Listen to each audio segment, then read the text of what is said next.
The 2023 NFL Draft has concluded, and in today's video, we are going to be grading the AFC North. We're going to be discussing projections with players, what teams were thinking when they made these picks, and everything in between. So there's 4 teams to dive into, and with the Baltimore Ravens first up, guys, Zay Flowers was the first pick on Thursday night. Now, what's key to remember for Baltimore, and of course we're going to have this with Cleveland too because they didn't pick until the middle of the 3rd round, is we're going to try and factor in as much as you can really with the traded players. So their 2nd round pick belonged to the Bears because of the Roquan Smith trade. So for starters, absolutely loved Zay Flowers. They needed to get a young receiver, and now they have a trio of Rashad Bateman, Zay Flowers, and a receiver they recently signed in free agency who you might have heard before by the name of Odell Beckham Jr. So I love Zay Flowers. He was my 2nd wide receiver in this draft class behind only Jackson Smith-Njigba, now of the Seattle Seahawks, and I think Zay has a lot to his game that not only the Ravens like, but really the rest of the NFL for that matter. And at times at Boston College, he was a human highlight reel. And I think he's going to fit very, very well into the Baltimore offense. And we're not going to go as in-depth with every single pick here, but Trenton Simpson I thought was a very good value pick. I thought he was right around the 65 to 70 area in terms of, where he ranked from an overall prospect standpoint relative to the 2023 class, and to get him at 86th overall, again, I like the value there, and I don't think Trenton's going to have a huge role in his rookie season, but what's key to remember, guys, is behind closed doors, there's a lot of things teams are doing that obviously we don't know about, and with this selection, I think it kind of signals that Patrick Queen is in the final year of being a Raven. Obviously, he's in the final year of his contract, but I think this is the final year of Patrick Queen being a Raven. So if you can get 2 starters in the top 100 and go 2 for 2, which, believe it or not, is a lot easier said than done for teams, I think that's a pretty good start for the Ravens draft class. So Zay Flowers, Trenton Simpson, absolutely loved those 2 picks, especially where they got for the value. I thought Trenton was going to go late 2, early 3, and to get him in the middle of the 3rd round, love that for the Ravens. And as this alludes to in the article right here, he does miss a lot of tackles, which I think is something that Roquan Smith and Patrick Queen will work with him on. It's not like Trenton's going to go from college to the NFL and go from missing a lot of tackles to, all of a sudden he's Brian Branch of the draft class who only missed, I want to say, 3 or 4 tackles in his entire Alabama career, but it's something that can be worked on over time. So like these first 2 picks, and Tavius Robinson in the middle of the 4th round, I was a little underwhelmed. He's already 24 years old, which is going to limit his ceiling a little bit, and he will turn 25 technically at the very end of the 2023 regular season because now we have week 18 and we have 17 games, so he will turn 25 in early January of 2024. I was a little underwhelmed with this pick, but it's never bad to get pass rush from a positive spin out of this. It's never bad to get pass rush in this conference. Kyu Blu Kelly, despite him being an older prospect, I like the value. I thought Kyu Blu was a top 125 prospect, and to get him at 157, love that pick. And the 2 linemen here, there's not a lot to say. I will go more into Voorhees than I will Malasala from Oregon.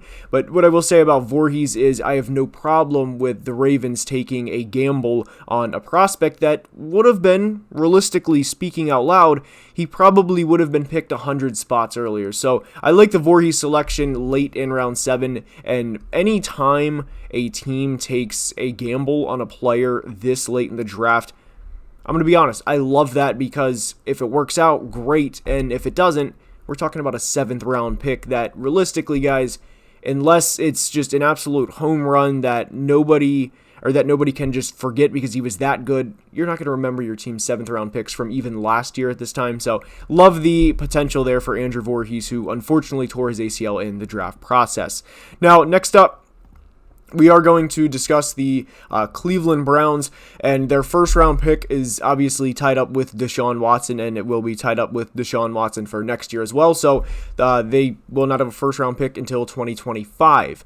And their 2nd round pick, by the way, was traded to the Jets for wide receiver Elijah Moore. So, starting off with Cedric Tillman, I really love the player. I thought Cedric was pretty underrated all throughout the draft process. I liked him a lot at Tennessee, and obviously there was a lot of love with Jalen Hyatt given the year he had, given Jalen had 209 yards and 5 touchdowns against Alabama. Generally speaking, if you have that type of performance against a Nick Saban coached defense, and Alabama of all teams, you're going to be hyped up a lot. But I think Cedric Tillman was kind of forgotten about, and I think he was a big sleeper in terms of the wide receiver draft prospects. I personally did not have him in my top 5. He just missed my top 5, but I love the prospect, and I love getting him at 74 overall. So in terms of that, I really, really liked the fit for Cleveland, and I really liked the value that they got for him. Siaki Ika, I wasn't a huge fan of him as a prospect, especially, let me kind of back this up for a minute. I wasn't a fan of him in the February to March area when there was talks that Ika might be, a top 50 pick, and top 98 is about where I would have liked to see Ika go, and I like the value especially for the Browns, who could not stop the run last year, and they couldn't generate a pass rush either. The Browns were one of only 2 teams to not have at least 2 players with 30 total pressures. That's per PFF. And of course, Myles Garrett, we all know how good he is. But it's important to get depth on the defensive line, which they not only did with Siaki Ika, but they also did with Isaiah McGuire. So I love these value picks here.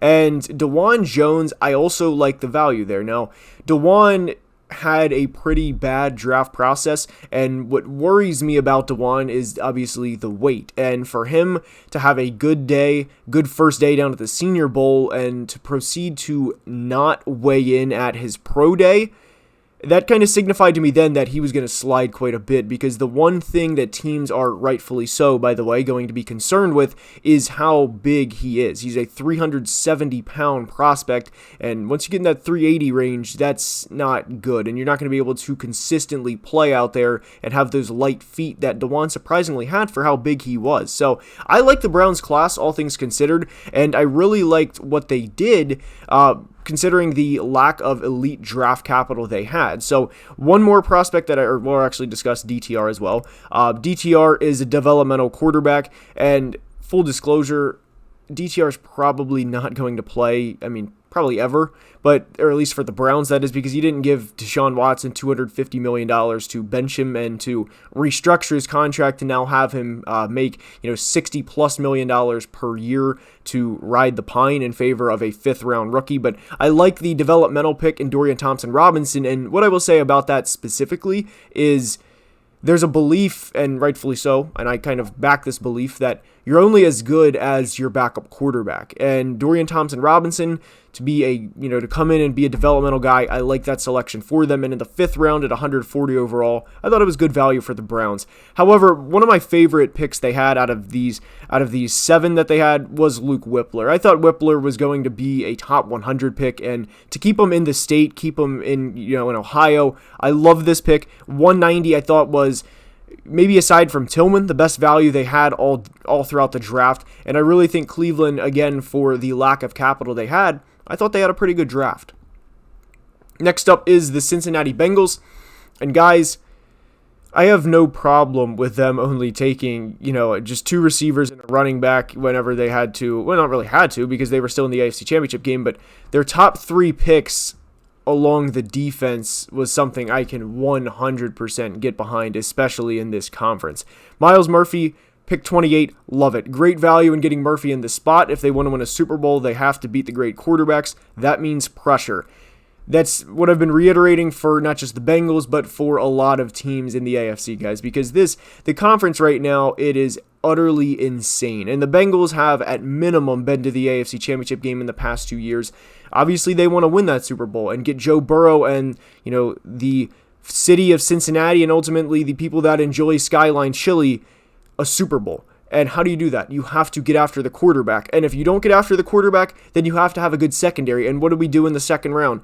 We took DJ Turner, and for people that love the Ohio State Buckeyes, I'll go ahead and reference here, they took DJ Turner from the team up north. So I love DJ Turner, I love Myles Murphy, and by the way, thought both of these picks were tremendous for where they were picking, but I also like what they did on day 3 as well. And I'm just going to address Brad Robbins quickly. I don't have a problem taking a punter considering how high his hang time was, again, from the team up north, but I have no problem taking a punter in the 6th or 7th round if he can be, a legitimate weapon and a guy that can pin teams inside the 10 or 15 yard line regularly. It's not necessarily always about, 55, 60 yards per punt, like with Brad Robbins, who really over the past year worked on his hang time quite a bit. So I like this pick in the 6th round, but let's get into Charlie Jones, Andre Yosevich, and Chase Brown, because I like these guys. I really like Charlie Jones.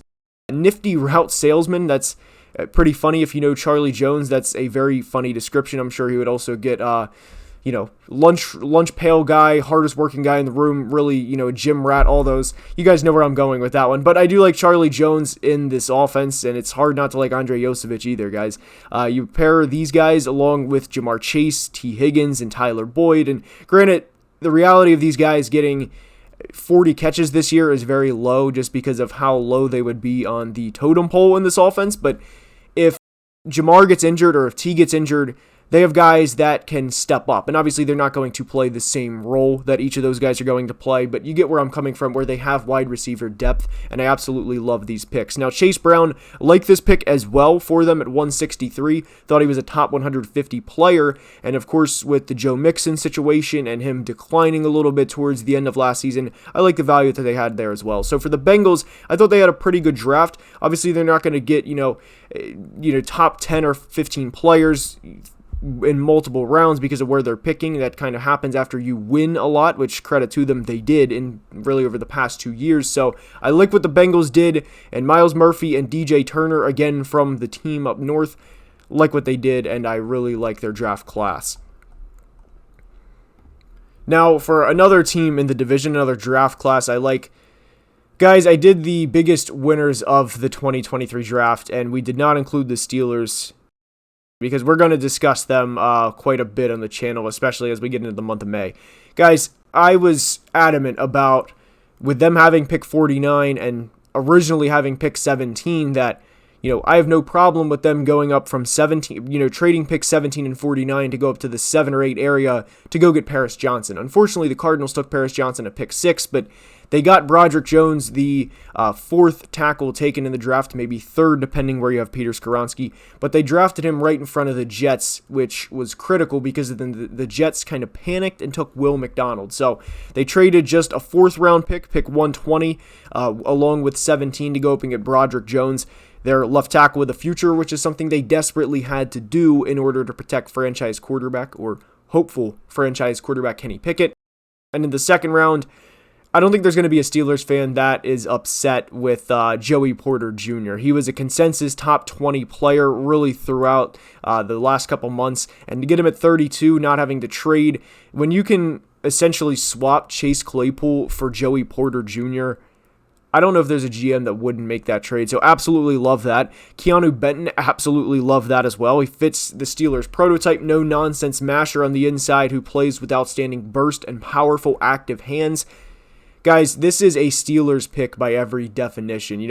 A guy that's going to be gritty. He's going to play the role nobody else wants to play, and he's going to be mentored by a multiple, I want to say 5 or 6-time Pro Bowler in Cam Hayward. So I loved the Keanu Benton pick at 49. And by the way, their draft class wasn't over either because they got an absolute beast in Darnell Washington. And what I think is critical here for him, he'll be a 6th offensive line. So if they want to have him stay back and not have to worry about Najee, picking up a block, or even Jaylen Warren for that matter, let's just bring in Darnell Washington. Let's run 12 personnel, have 1 running back, 2 tight ends out there. Let Freiermuth go out for a route and keep Darnell in the block. Now, Steelers fans, the only thing I will say about Darnell Washington is don't expect him to come in and have, 55, 60 catches as a rookie, because he's not. That doesn't mean it's not worth a pick, because he absolutely 100% is. Just don't have these unrealistic expectations for him in an offense with Najee Harris, George Pickens, Deontay Johnson, Pat Freiermuth. You get where I'm going with that. So Darnell, love the value there. And guys, that kind of brings us to the draft grades. For the AFC North, Washington, the Steelers get an A+. They killed it all throughout the draft. I even loved Nick Herbig at pick 132. Thought they had tremendous value. Corey Trice, of course, goes without saying. He had some injury concerns. But again, that goes back to the thing with Voorhees with the Ravens. If you're going to take a prospect with injury concerns in the 7th round, go for it, because if it doesn't work out, nobody's going to remember anyway. A+ grade for the Steelers. For the Cincinnati Bengals, I'm going to give them an A. I like everything they did. If you want to give it an A+ Bengals fan, I have no problem with that, because they really did kill it throughout the draft process. Now, the Browns is a little more tricky because their first-round pick is Deshaun Watson, which is obviously dependent upon how he plays. And their second-round pick is Elijah Moore, which also depends on how he plays. So if you want to kind of factor those in, then I would give this right around, a C+ or B-. But in terms of the talent that they acquired, based on the picks they made, I would give this right along the lines of an A-, because I really like pretty much every pick they made from where they were. But you got to have Deshaun play better than a league average quarterback for 3 first-round picks to be worth it, and Browns fans know that. And for the Ravens, I'd give them right along the lines of an A-. I like what they did throughout the draft. I really like the Voorhees selection. I liked every pick they made, really, aside from the Tavius Robinson, just because I thought it was a little bit of a reach. But if he works out and has 4 or 5 sacks as a rotational rusher, you can't really hate the pick too much. So, guys, that's going to wrap up the AFC North draft grades. I hope you enjoyed. If you did, please like the video and subscribe to the channel, as it would both mean the world and help tremendously with the YouTube growth. My Patreon and Twitter links are in the description if you'd like to support the growth of the channel. And until next time, as always, please be safe and have a great day. Love you guys.